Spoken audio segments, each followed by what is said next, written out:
Bonjour, voici Autoroute TV et ce sans doute pour la dernière fois. Car en effet, chacun de nos côtés, nous partons. Nous partons pour une quête d'avenir, une quête de profession, que ce soit en prépa, en faculté ou dans des métiers de la fonction publique. Nous cherchons chacun notre métier pour l'avenir, tandis que nous effaçons petit à petit ce loisir du journalisme. Ce loisir qu'on a entrepris depuis bientôt 2 ans, depuis le rugby à Haguenau jusqu'à aujourd'hui la poterie Oswirt à Soufflenheim. De notre part, nous sommes très contents de cette aventure. 2 ans de richesse, de partage, de rencontres. 2 ans aussi de postes réguliers par jour où nous transmettons l'information, la plupart du temps assez monotone, la plupart du temps à travers des passions que nous avons, et surtout avec des backstage assez animés et qui nous caractérisent, c'est-à-dire l'envers du décor d'un lieu, et ce à travers des personnages qu'on n'a pas l'habitude de voir. Toutes ces personnes de l'ombre qu'on a pu exposer d'une certaine manière et qu'on a pu décrypter à travers nos backstage. Aujourd'hui, nous nous rendons à la poterie Oswirt qui se trouve au cœur de Soufflenheim, ce village de potiers, car en Alsace, proche de la frontière allemande, nous avons ce village qui est Soufflenheim, souverain de la poterie, avec ses dizaines de potiers par rue. Soufflenheim est le centre de la poterie. Nous avons décidé de nous rendre à Oswirt car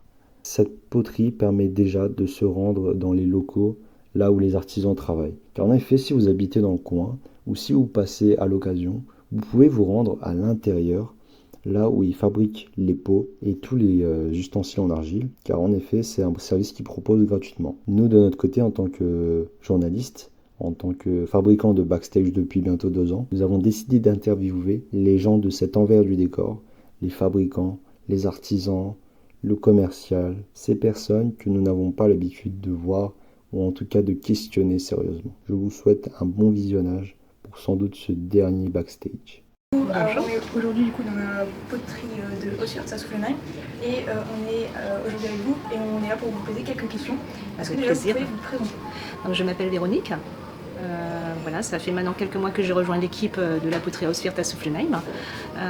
J'ai effectué une reconversion professionnelle, j'étais assistante de direction et la passion de l'artisanat m'a amenée à me reconvertir dans la vente. Pourquoi vous avez fait ce changement? Pourquoi vous avez choisi la poterie ici à Oswirt? D'accord, donc en fait j'ai effectué une reconversion professionnelle dans la vente, l'assistance commerciale. J'étais assistante de direction donc, durant une bonne trentaine d'années. J'ai choisi ce métier surtout au niveau artisanal, hein. Le fait de vendre un produit artisanal, c'était avant tout une priorité pour moi. C'est un produit qui me plaît et je pense qu'il est toujours plus facile de vendre un produit qui plaît à soi-même, hein, qu'on aime bien soi-même. Et voilà, Soufflenheim, pourquoi? Pour ses traditions, pour son savoir-faire local. Et voilà, quelques mois donc que j'ai rejoint cette équipe au sein de la poterie Oswirt. Qu'est-ce qui vous plaît dans ce métier? C'est le contact avec les personnes ou avec justement les produits? C'est un ensemble, le contact, l'ambiance, la chaleur du four, la matière, le tourisme, hein, parce que bon, on reçoit quand même beaucoup de touristes chez nous dans la boutique. Le fait de pouvoir partager, de pouvoir raconter l'histoire de la poterie tous les jours quasiment, hein, parce que bon, ça fait partie un petit peu des conseils. Les gens ils s'attendent aussi de pouvoir partager avec nous les expériences culinaires, en l'occurrence parce que Soufflenheim c'est la poterie culinaire. Donc c'est vraiment un ensemble, hein. C'est le fait d'entrer le matin, de venir, de voir le travail au sein de l'atelier. Rien que ça, je trouve que ça envoie la journée. Et puis après, de pouvoir partager et vendre tous ces produits-là, c'est vraiment très intéressant. Ouais. Et on est avec Eva et Hélène. Du coup, on va vous poser quelques questions sur votre métier. Alors, tout d'abord, depuis combien de temps vous faites ce métier? Alors, ça fait bientôt 7 ans que j'ai un diplôme des métiers d'art de céramique. J'ai monté mon entreprise il y a quelques années et là, ça fait un peu plus de 6 mois que j'ai intégré la poterie à Oswirt. Et pourquoi vous avez choisi cette poterie ici à Soufflenheim? Alors déjà, pour moi, c'était important de me former soit à Soufflenheim, soit à Betschdorf parce que j'avais grandi avec ces poteries-là. Donc j'avais fait un de mes stages à l'époque à Betschdorf et c'était pour moi quelque chose d'important de pouvoir participer à continuer à faire vivre ce patrimoine. Et j'ai tout simplement trouvé une annonce pour un poste de décoratrice ici dans cette poterie. Et c'est comme ça que je suis arrivée. J'ai fait un entretien, un essai et puis voilà, depuis je suis là. Et concrètement, c'est quoi votre rôle ici dans l'entreprise? Alors la particularité de cette poterie, c'est qu'en fait on a tous un rôle assez précis. Moi je décore les pièces, donc on a plusieurs types de décors et énormément de modèles différents. Et donc moi mon rôle ça va vraiment être de faire tout le décor qu'on voit ici qui est blanc. Donc c'est vraiment un moment très spécifique de la fabrication. Il y a certaines personnes qui vont fabriquer vraiment, par exemple ici le moule à Kouglof, d'autres qui vont poser la couleur de fond, la couleur rouge. Moi je vais venir décorer, après certaines personnes vont mettre dans le four pour que la cuisson puisse se faire, d'autres vont émailler. Donc moi mon rôle c'est vraiment d'être décoratrice tout simplement. Nous on a des moules mères qui sont en silicone, donc c'est des moules qu'on peut faire sur mesure en fonction des pièces qu'on veut. Et à partir de là on fait des moules filles, donc qui sont en plâtre. Ce sont des moules qui ont des usages un peu limités, environ à peu près 1000 pièces. Au bout de la 1000 pièces ça commence à fissurer, ça commence à craquer. Donc le but à nous c'est de casser le moule et en refaire un. Donc la gaine va passer à travers le quadrillage en métal. Et une fois que le quadrillage est fait et que ça épouse la forme de la pièce, on va couler du plâtre par-dessus. Pourquoi du plâtre? Parce que ça nous permet du coup de monter la presse, faire la forme de l'argile. Et vu que le plâtre est poreux, on va pouvoir imbiber d'eau. Et comme ceci, en soufflant de l'air dedans, extraire l'eau et faire décoller la pièce à chaque fois. Voilà. Il y a d'autres moules qui travaillent, enfin d'autres presses qui sont rotatives par exemple, avec des moules métalliques, mais là du coup il faut de l'huile. Et le problème avec l'huile, c'est que si vous avez de l'huile, la couleur n'adhère pas, donc nettoyer les pièces, etc. C'est beaucoup plus de travail.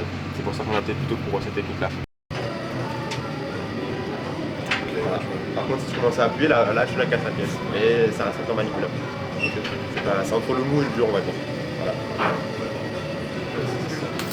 C'est ça. Et là, par rapport à celui voir une autre pièce maintenant qui est faite le jour J, après le grattage, donc ça peut être dur pour avoir, par exemple. Donc une fois que la pièce est bien lissée, bien propre, on a nos bagues de couleur juste ici. Voilà. Là par exemple c'est le gris, donc les pièces vont être trempées à la main à l'intérieur. Donc là la couleur, donc pour chaque couleur. Là par exemple vous avez le rouge. Donc malgré l'effet rosé, à la fin, une fois que c'est émaillé, que c'est sort du four, c'est le rouge vif qu'on voit en magasin. Côté. Et une fois que c'est passé au four à 1050 degrés, l'émail va se vitrifier. Donc ça donne le côté brillant et rouge vif qu'on a là. Voilà. Là par exemple c'est le nuit, là-bas c'est le gris avec la cigogne par exemple. On est environ à peu près quelques jours, même parfois quelques heures. Et ensuite on va passer du coup sur l'après-cuisson.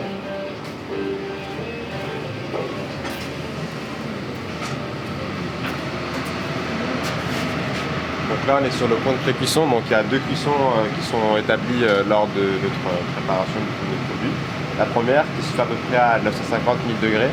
Donc c'est une première cuisson qui va permettre vraiment d'avoir un extrait sec de l'argile et donc des pièces pour qu'il y ait le minimum d'humidité dedans. Donc là par exemple il y a un four qui est en cours qui est actuellement à 626 degrés. Donc il va refroidir cette nuit et qui sera défoncé demain matin. Pardon? Là on est à 626, pour celui-là on monte à peu près à 950 000. Maintenant on va laisser refroidir. Je peux vous montrer la différence. Donc c'est une fois que ça sort de pré-cuisson comme ici. Vous pouvez toucher tout autour, hein. C'est super rugueux. Donc c'est pas le côté lisse qu'on a au magasin. Et à l'intérieur du coup c'est la couleur orangée. Donc là vous avez la différence de couleur. Avant cuisson, hop là. Et après cuisson. L'argile passe du gris au orange. Voilà. C'est comme ça qu'on la reconnaît. Si vous avez une argile blanche, c'est que c'est une argile importée. Si vous avez une argile orange de cette couleur-là, c'est une argile de soufflet. Ok. Pareil, qui se fait à la main. Un peu de place pour approcher. Voilà. Donc c'est un mât d'émail qu'on a juste ici. Une fois que les pièces sont pré-cuites, donc vous retrouvez pareil le côté orange à l'intérieur. Voilà. Donc le dessin qui a été fixé par la première cuisson. Et du coup on trempe ça dans l'émail. Une fois que l'émail est trempé, donc ça donne ce petit voile blanc qu'il y a par-dessus. On le passe ensuite au four à 1050 degrés. Là ça va se vitrifier, ça va sortir du coup beau et coloré comme par exemple ici. Voilà, pour voir la différence. Alors là c'est un travail un peu délicat du coup, si par exemple une pièce est mal lavée ou si la personne qui émaille met de l'émail par-dessus, ça peut coller du coup sur les plaques du four, parce qu'à 1050, il faut savoir que ça rentre en fusion. Si l'émail est collé à la plaque, votre pièce va se coller dessus, la seule moyen de décoller c'est soit par chance ça glisse, quand ça s'arrache un petit peu il faudra penser, ou ça peut casser la pièce. Donc quand vous avez les pièces, ça empêche les plaques, donc c'est on va dire un point assez important. Là aussi techniquement c'est la densité en fait de l'émail. Là, du coup, on vérifie toujours la densité de l'émail parce que si l'émail est trop épais ou alors trop fin, on n'aura pas les mêmes résultats. Soit au niveau de la couleur ou alors au niveau des dessins. Si vous avez un émail trop épais, parfois vous avez du coup le noir par exemple qui va coller. Donc vous pouvez avoir des cigognes pour l'œil qui pleurent ou alors des décors qui fondent en fait aussi. Donc ça c'est un travail assez, on va dire, minutieux. D'avoir vraiment le bon dosage. L'émail, l'épaisseur de couleur, s'il y a plus ou moins de couleur, parfois ça peut être à cause du four, selon la potion qu'il y a dans le four. C'est ça qui est un peu compliqué. Par exemple le gris qui a une couleur assez sensible, si vous le mettez tout en bas du four, au milieu il y a moins d'oxygène, et si vous le mettez en haut il y a plus d'oxygène, il aura une teinte différente. Donc c'est là où c'est compliqué pour nous parfois de trouver vraiment le bon dosage pour avoir les meilleures teintes. Ce qu'on voit là par exemple. Par exemple, si vous prenez ce gris-là, celui-là je le vois, il est un peu plus foncé que l'autre. Vous prenez ce gris-là, le gris que vous avez en magasin, pour comparer après la différence. Alors pourtant c'est la même chose, c'est la même couleur, c'est le même four, tout est pareil.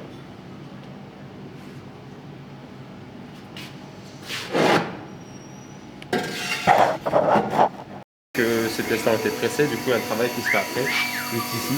On va gratter le rebord et enlever toute l'huile de la pièce.